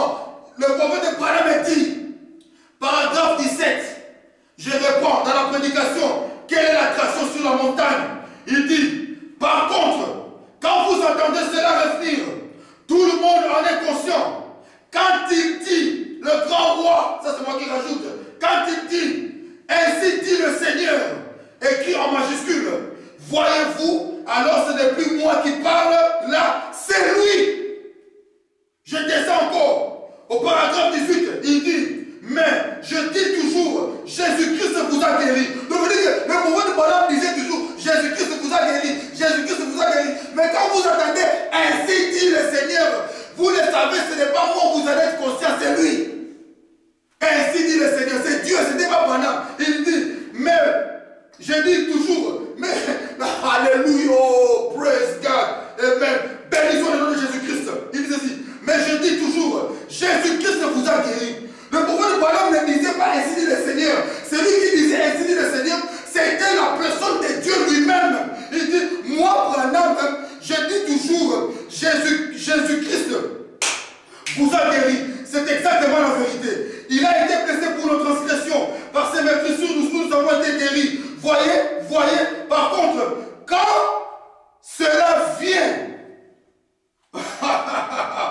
ainsi dit le Seigneur, et qu'il vous dit, donc Dieu, ce qu'il faut faire et ce qui va arriver, regardez bien ça. Il lancera ainsi. Il dit, mais quand je dis, moi, Branham, Jésus-Christ vous guérit et vous rétablit, croyez-le, parce qu'il a déjà dit ça dans la Bible, vous le savez. Je ne fais que répéter ce qu'il a dit dans la Bible. Et une vision ne fait que répéter ce qu'il a montré. Vous comprenez?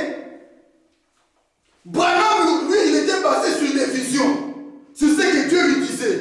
Mais quand il s'agissait d'un ainsi dit le Seigneur, veut dire que la foi, qui est la révélation, qui est un mystère divin, doit provenir de Dieu. Il vient lui-même avec cette foi.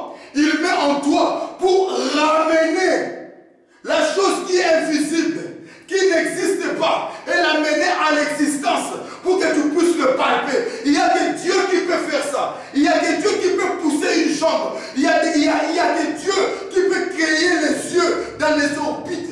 Il n'y a que Dieu qui peut faire ça. Que Dieu qui peut faire ça. C'est un institut le Seigneur. Alors frère, pour le problème que toi tu as, cherche l'institut le Seigneur. Parce que la foi c'est une révélation. Je vais terminer ici. Alléluia. Oh, gloire à Dieu. Écoutez ce que le prophète Branham dit dans la prédication, l'enlèvement, prêché le 4 décembre 65 à Yuma, USA, au paragraphe 66. Le prophète Branham dit, c'est une révélation, car la révélation est la foi. Vous ne pouvez pas avoir une révélation sans que cela soit la foi.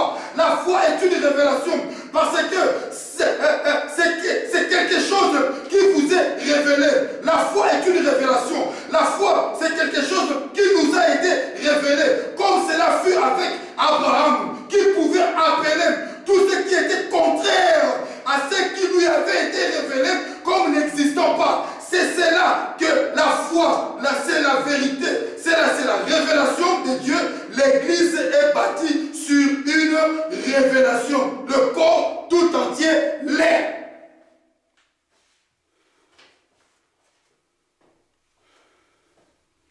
Alléluia.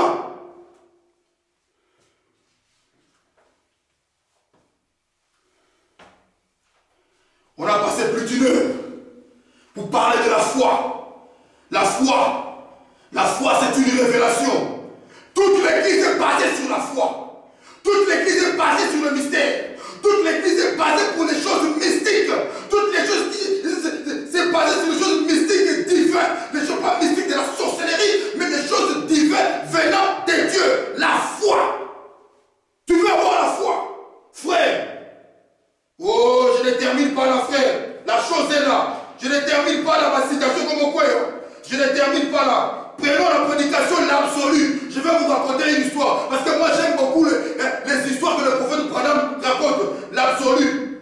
Je ne sais pas si c'est prêché en 62. Je crois que c'était en 62. Je prends juste ma tablette. Je ne sais pas si je vais voir au niveau de elle. Non. Attendez. L'absolu, 62. L'absolu. Attendez. Oh mon Dieu, les tablettes. Tout ce que l'homme a fait, il y a toujours un problème. Tout ce que l'homme a fait, il y a toujours un problème. Ça c'est 61. Oh, les 62. Attendez. Oh là là, Seigneur Jésus. Seigneur Jésus, tes enfants attendent. Oh là là. Parlons un peu de l'absolu. Voilà.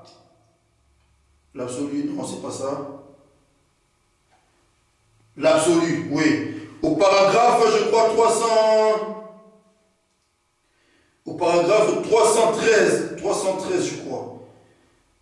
Permettez-moi, je n'ai pas ma souris avec moi.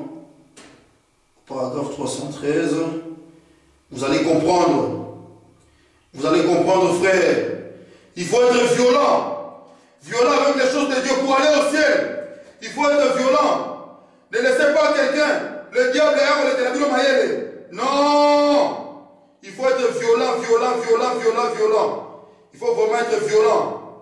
Alléluia. Ça, je ne peux pas rater ça. Je dois vous donner ça. Ok. Écoutez ce que le prophète de Branham me dit ici, bien aimé. Écoutez ce que le prophète de Branham me dit. Hein? Le royaume des cieux, c'est pour les violents. Tu veux être guéri, tu dois être violent. Tu fais ce que Dieu te dit. Tu dis, Dieu, j'ai déjà arrangé ma vie. J'ai déjà fait ce que je... Ça, c'est individuel. J'ai regardé en arrière, à côté, à gauche, à droite, en haut, en bas. Tout va bien. Seigneur, descend. Si tu ne descends pas, tout va mal, il te dit, Seigneur, descend. Seigneur, descend. Écoutez, frère, il y a les violents. Hein? Le prophète Branham me dit, il dit, si Dieu ne m'avait pas montré ça, je ne l'aurais jamais cru. Hein? Oh, Jesus Christ. Amen. Prenons la prédication, l'absolu. Prêché à Jeffersonville, aux USA, le 30 décembre 1962. Le prophète Branham dit, au paragraphe 313, et nous descendons. Il dit, c'était vraiment vers la fin de la prédication. Il donnait maintenant des témoignages pour vivifier, pour réveiller, pour donner la foi à l'église. Écoutez ce que le prophète Branham dit. Vous qui voulez avoir la foi, ne fabriquez pas la foi. Parce que le prophète Branham vous montre, il est venu nous donner tous les secrets de Dieu. Révéler tous les secrets de Dieu. Comment est-ce que Dieu travaille? Tu veux être, frère, qu'est-ce que tu veux avoir que tu ne peux pas avoir dans ce message? Parce que le prophète Branham, il a montré comment faire. Maintenant, je vais vous montrer. Pour que votre foi puisse se réveiller, écoutez ce que le prophète Branham dit. Il dit ceci, il raconte une histoire. Même pas une histoire, un témoignage, ce qui s'est passé lors de ces réunions. Il dit ceci. Regardez là-bas au Mexique, quand ce petit bébé, certains d'entre vous s'y trouvaient. Et ces bébés, 3 points de suspension. Le médecin avait signé une déclaration. C'est écrit dans le journal des hommes d'affaires chrétiens. Ce bébé était mort ce matin-là, à 9 h. Et c'était 10 h du soir. Et cette petite femme ne voulait pas être consolée. Billy s'était né là, mon fils, essayant de la retenir. Je ne vais pas laisser moi. Et il avait, eh bien, il pensait qu'il avait eh bien, je pense qu'il y avait 200 huissiers qui se trouvaient là et elle a passé par-dessus eux. Frère, est-ce que vous comprenez? Les huissiers, ça veut dire, comme les diacres à l'église, il y en avait 200. Mais cette dame est passée. Frère, maman est là pour Jésus. Je vais mourir aujourd'hui si Jésus ne descend pas pour la messe civile. Est-ce que quelqu'un peut se révolter? 200 huissiers. 200 huissiers. Dans vos églises. Ne regardez pas les civilisés. Les gens là, il a sa costume, il a peur de danser. Moi, quand je mets ma meilleure costume, c'est là même ça me donne envie de danser encore, de mouiller, c'est la première année. Alléluia. Vous êtes des suiveurs pour Jésus-Christ. Ma meilleure costume. Quand moi je vais à l'église, toujours des choses cafou, pour Jésus. Et je me trempe de sueur. Pour Jésus. 200 huissiers. Ils n'ont pas su retenir cette dame. Sœur, frère, est-ce que toi tu veux vraiment voir ce que tu demandes? Regarde la folie de la croyance. Quelqu'un qui dit non. Écoutez, c'est cette jeune fille. Le prophète Branham dit qu'elle avait au moins 23 ans. Elle est passée devant 200 huissiers. Ils n'ont pas su la retenir. Billy Paul a dit, papa viens ici, là on ne comprend pas. Il y a même... Alléluia. Oh, praise the Lord. Amen, amen, amen, amen, amen. Le prophète Branham dit, il dit ceci.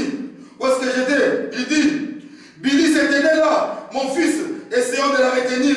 Et il avait, eh bien, je pense qu'elle avait je pense qu'ils avaient 200 huissiers qui se trouvaient là. Et elle passait par-dessus eux. Le soir précédent, cet homme aveugle avait recouvré la vue. Et elle savait cela.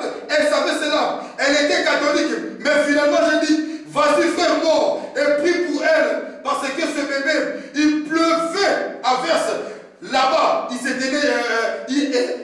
tenu là depuis tout ce matin. Là-bas, dans cette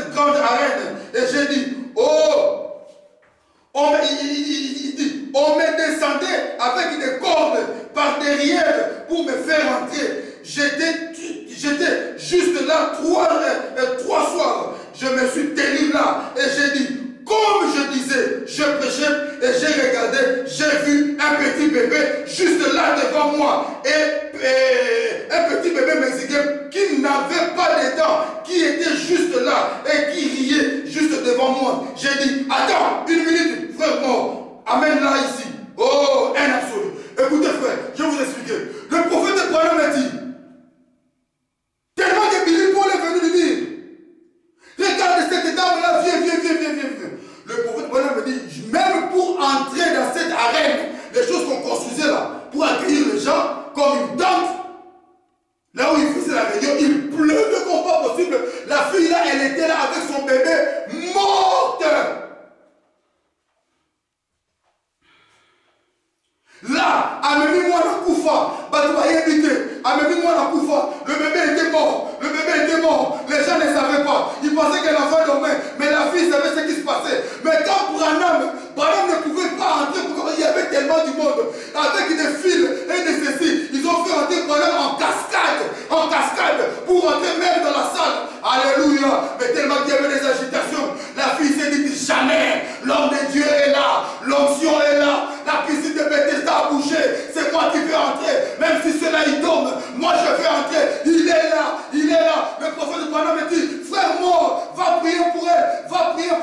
Le prophète Branham me dit, au moment qu'il disait ça, Dieu est descendu. Frère, vous le savez, comme moi.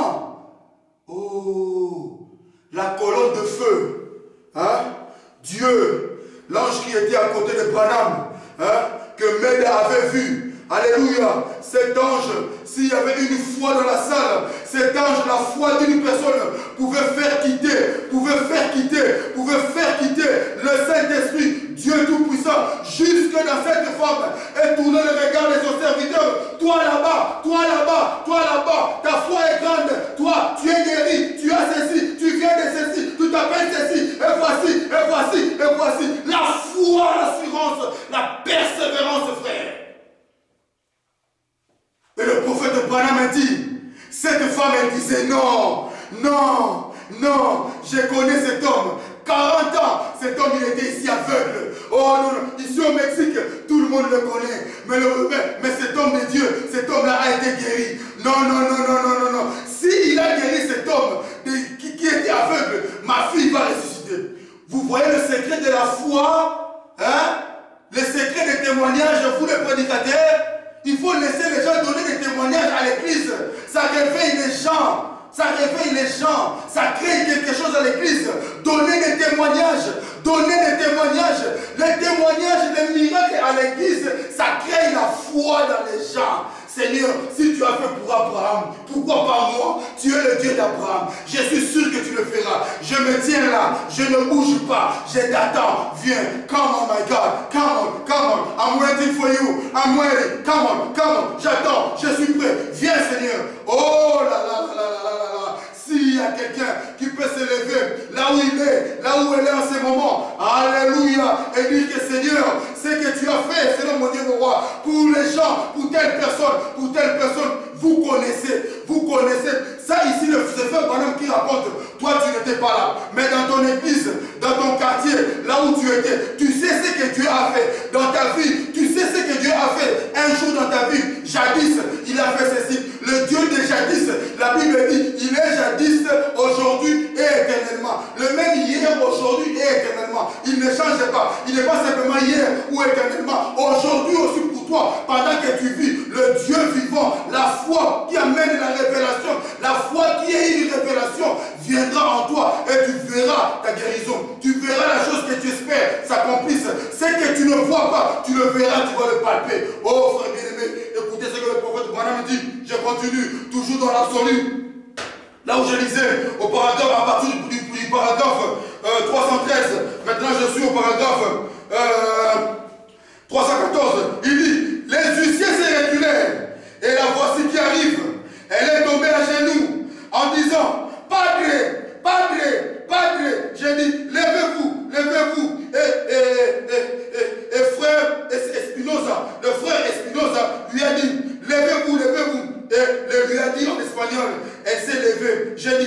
Père Céleste,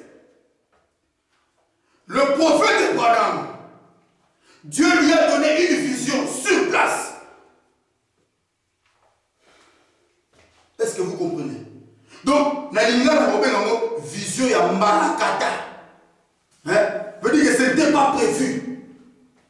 Ce n'était pas prévu. Là, sur place, le prophète Branham était occupé à faire autre chose. Mais la détermination de cette dame, la foi de cette dame, parce que tu as fait ceci, Seigneur, parce que tu as fait ceci à telle personne, ma fille va se réveiller. Vous comprenez la foi? Dans ton église, Dieu a béni quelqu'un. Présente ça à Dieu. Base ta foi sur ça. Hein? Ce sont les merveilles de Dieu. Si tu as fait, tu peux aussi le faire pour moi. Oh! Et quelque part, la Bible dit, ce que vous subissez ici, il y a vos frères, peut-être aux États-Unis, peut-être en Afrique, ils vivent aussi la même chose. S'il fait là-bas pour eux, et pourquoi pas pour nous? Pourquoi pas pour toi? Dis-lui, tu as fait ça. Seigneur, dans le passé, tu m'es apparu. Tu peux encore le faire aujourd'hui, Seigneur. Et tu restes là, tu attends. Le prophète Branham dit, au paragraphe 315, il dit, c'était une jolie petite femme d'environ 23 ans. Quelque chose comme cela. Ses cheveux pendaient. Son petit visage regardait comme cela. Le regard et ses yeux montraient qu'elle attendait. Amen. Elle était sûre. Elle attendait que Dieu fasse quelque chose. Elle avait vu cet homme totalement aveugle pendant environ 40 ans. Et ses yeux se sont ouverts sur l'estrade. Elle savait que si Dieu pouvait ouvrir les yeux aveugles, il pouvait guérir son bébé. Et il s'est trouvé là, son petit corps tout raide, enveloppé d'une couverture complètement trempée. Elle était restée debout là tout le matin et aussi toute l'après-midi. Et c'était vers les 11h ou 10h du soir, quelque chose comme cela. Tenant ce bébé devant elle, vous avez vu l'article dans le journal des hommes d'affaires chrétiens tenant ce bébé comme cela. Un bébé mort. Vous allez penser qu'il était malade. Non. La femme est sortie de l'hôpital avec un mort. Et non, si vous avez foutu. Moi, j'ai vu ce que Dieu a fait. Moi, non, non. Cet enfant va se réveiller.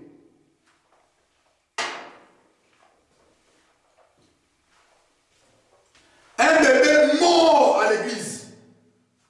Un bébé mort à l'église. Cet enfant, cette fille de 23 ans, a amené son bébé. Écoutez ce que le prophète Branham dit. Il dit, j'ai dit, Père Céleste, je ne sais pas ce que cela signifie. Je suis simplement ton serviteur. Mais j'ai vu ce bébé. Cet élan-là, il était vivant. J'ai posé mes mains sur lui dans le nom de Jésus. Il dit, j'ai posé mes mains sur lui dans le nom de Jésus, du Seigneur Jésus. Et il a fait waouh. Ça c'est le bébé. Et il a fait waouh. C'était un petit garçon. Il a fait waouh. Et il a commencé à pleurer. La mère a saisi le bébé et a commencé à crier. Et les gens ont commencé à crier par là. Et des femmes se sont évanouies. Etc. Je dis, ne dites surtout rien à ce sujet. Envoyez le coursier avec ce bébé, avec cette mère et allez chez le docteur. Chez ce docteur, faites-lui signer une déclaration que ce bébé était mort. Il est mort de la pneumonie le matin précédent. Ou ce matin-là, à 9h. Et nous avons une déclaration signée par le docteur. Le bébé fut déclaré mort dans le cabinet du médecin ce matin-là. Et la mère l'a transporté avec elle pendant toute la journée. Qu'était-ce? Un absolu. Qu'était-ce? Elle crut que si Dieu pouvait ouvrir les yeux aveugles, en bien, Dieu pouvait ressusciter les morts. Car il est le même hier, aujourd'hui et pour toujours. Je n'étais pas certain. Vous savez pourquoi le prophète dit, je n'étais pas certain. Je ne savais pas tant que je ne l'avais pas vu. Et quand j'ai vu le bébé, c'était un absolu. Absolument juste. Ça y était. La mort devait rendre sa victime. Est-ce que vous comprenez? Même le prophète, il dit, il ne pouvait pas le croire. Il ne pouvait pas le faire. Il ne pouvait même pas prier. Amen. Peut-être qu'il pouvait prier comme tout prédicateur. Mais il ne pouvait pas croire ça. Mais quand Dieu lui a montré, amen. Quand Dieu lui a montré, il a dit, cela est devenu l'absolu. Vous avez vu la persévérance d'une sœur de 23 ans qui a cru, qui a eu la foi. Il a dit non, Dieu, qu'est-ce qui se passe? Tu l'as fait. Mon bébé ressuscitera. Frère, la foi c'est une révélation. La foi c'est une révélation. La foi ce n'est pas autre chose, frère. La foi c'est une révélation. Une révélation divine. Frère, regarde par rapport à tes motifs, à tes objectifs, quand tu demandes quelque chose à Dieu. Quand bien même Dieu te donne, et qu'après les choses ne marchent pas, frère, demande ce que tu avais promis à Dieu. Est-ce que ce que tu avais promis à Dieu, tu le réalises? Tu as dit à Dieu, si tu me donnes ceci, je te servirai. Je me consacrerai à toi. Est-ce que tu le fais, frère? La foi. Je sais que j'ai peut-être présenté cette manière de voir les choses de la foi, peut-être différemment que les autres prédicateurs, mais c'est de la manière dont Dieu m'a mis à cœur de vous le présenter. Ça fait plus d'un mois, ça fait un mois, pas plus d'un mois, un mois, que Dieu m'a mis à cœur. J'en avais même parlé à un prédicateur, que Dieu me met à cœur, m'a mis à cœur de parler de la foi, de la foi, de la foi. Et je savais que j'allais parler de la foi. Et ce matin, quand je me suis réveillé à 5 h du matin, parce que là, au moment où je vous prêche, donc il est maintenant 8h34, donc calculez le temps que je fais, à quelle heure j'ai commencé à vous parler, et à quelle heure je me suis réveillé, et à quelle heure je commençais à préparer cette prédication. Et quand je me suis tenu ici, du haut de cette chair virtuelle, frère, c'est là que j'ai eu le titre de cette prédication, la foi, c'est une révélation. Amen. Ne fabriquez pas la foi. N'ayez pas une foi mentale. N'ayez pas une foi intellectuelle. Et le prophète Branham dit, nous l'avions lu partout ici, que c'est Dieu qui amène la foi, qui le met dans ton cœur. Si vous voulez lire ça, lisez ça dans la brochure. Je crois, j'avais entendu, mais maintenant j'ai vu. C'est à partir du paragraphe 66. Regardez ça là. Donc je tenais peut-être à finir cette prédication avec une lecture de la Bible pour vous dire que j'ai fermé même tous mes cahiers parce que je suis un jeune prédicateur, je viens de commencer. Dieu est occupé à me former lui-même, comme il a fait avec Paul, avec d'autres anciens. Donc tout ce que je fais ici, donc je ne sais pas comment j'arrive à faire ça. Le prophète Branham dit que les dons et les appels sont sans repentance. Donc je vais essayer de prendre dans Hébreu. Donc c'est peut-être quelque chose qui était déjà en moi. Et quand je le fais, et ça sort d'elle-même. Donc que Dieu vous bénisse richement. Je vais prendre dans Hébreu, je vais finir ici, dans Hébreu 11. Hébreu 11, pas la prédication, mais dans la Bible. Le livre des Hébreux, au chapitre 11, à partir du verset à partir du verset 23. Le prophète Branham dit ceci: c'est par la foi que Moïse, à sa naissance, fut caché pendant 3 mois par ses parents, parce qu'ils virent que l'enfant était beau et qu'ils ne craignirent pas l'ordre du roi. C'est par la foi que Moïse, devenu grand, refusa d'être appelé fils de la fille de Pharaon, aimant mieux être maltraité avec le peuple de Dieu que d'avoir pour un temps de la jouissance du péché, regardant l'opprobre de Christ comme une richesse plus grande que les trésors de l'Égypte, car il avait les yeux fixés sur la rémunération. C'est par la foi qu'il quitta l'Égypte sans être effrayé de la colère du roi, car il se montra ferme comme voyant celui qui est invisible. C'est par la foi qu'il fit la Pâque et l'aspersion du sang, afin que l'exterminateur ne toucha pas au premier-né des Israélites. Amen.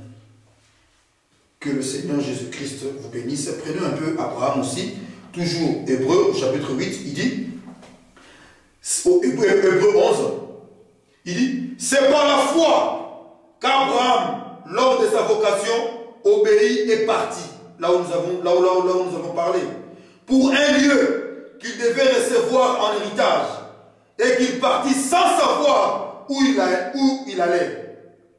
C'est par la foi qu'il veut s'établir dans la terre promise, comme dans une terre étrangère, habitant sous des tentes, ainsi qu'Isaac et Jacob, excusez-moi, les co-héritiers de la même promesse, car ils attendaient la cité qui a de solides fondements, celle dont Dieu est l'architecte et le constructeur. C'est par la foi que Sarah elle-même, malgré son âge avancé, fut rendue capable d'avoir une postérité parce qu'elle crut à la fidélité de celui qui avait fait la promesse.